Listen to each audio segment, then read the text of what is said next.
Hello everyone. This is going to be a short video.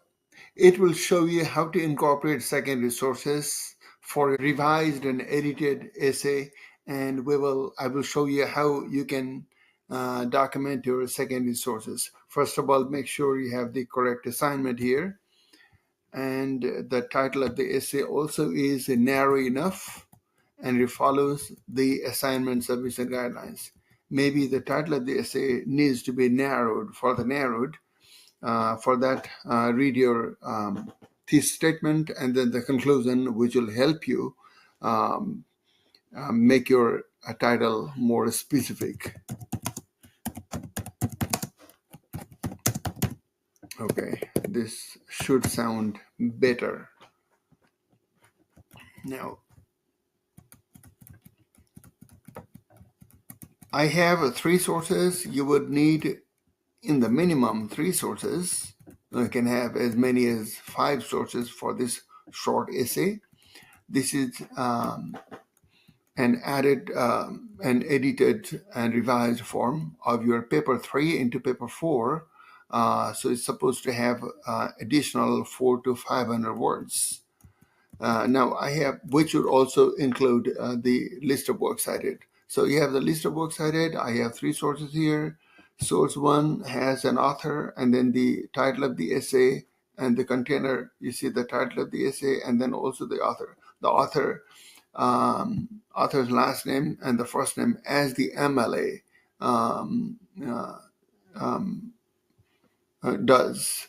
And now your second source doesn't have the author, so we have only the title of the essay, and we go by the title of the essay.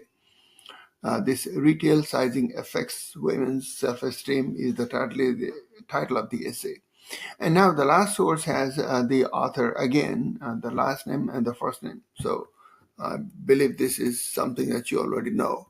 Now, we have to have corresponding in-text citations. This is the list of works cited. And these in-text citations are the quotes from those articles that you have cited. Now, these are the quotes that I have copied and pasted here. Let's see how they fit, how they're supposed to fit, where they're supposed to fit. Quote unquote, the sentence or the phrase that you are incorporating in order to substantiate your argument. And along with that, at the end of it, make sure you have the title of the essay if you do not have the author in that particular source. And the last name of the author if you have the author there. So we have 3 sources. One of them doesn't have the author. So I'm putting it as it is.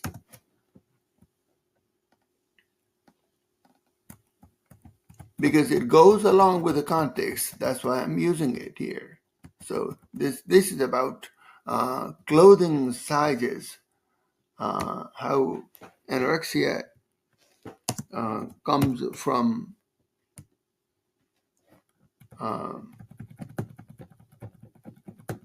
eating disorders.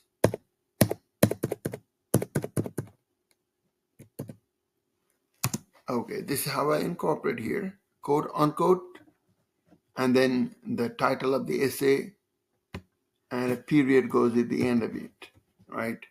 Now let's see the second source. The second source is Schulten's source. This is a quote that talks about the negative body images, and I'm inserting it in the paragraph that talks about the negative body images. Here we go. There is another way of citing the same source, right? You can also say, instead of putting the author in the end, you can just close it this way, and you can put the author here instead.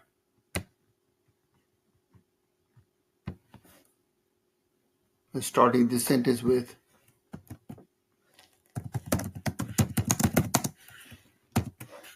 according to Schulten, right?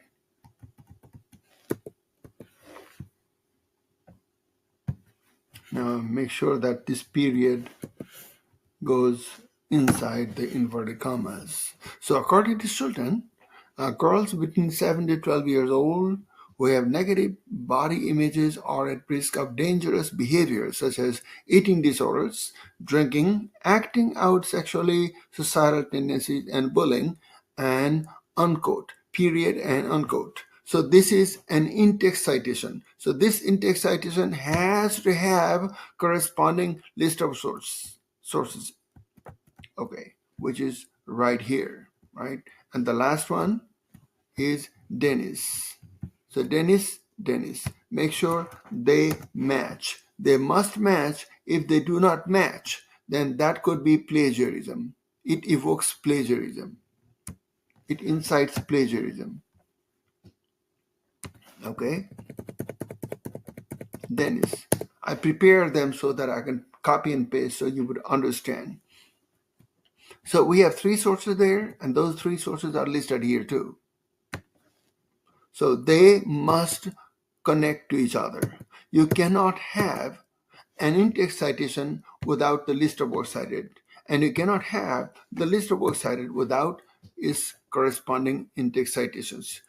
And for that reason, in order to ensure that they correspond to each other, I have highlighted the first word or the first couple words in each list of works cited.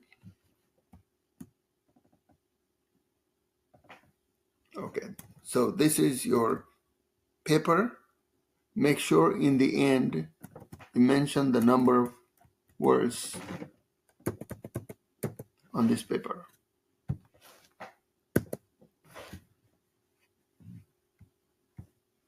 So this is addition. In addition to 500 words, there's another 500 words, altogether 1,000 words.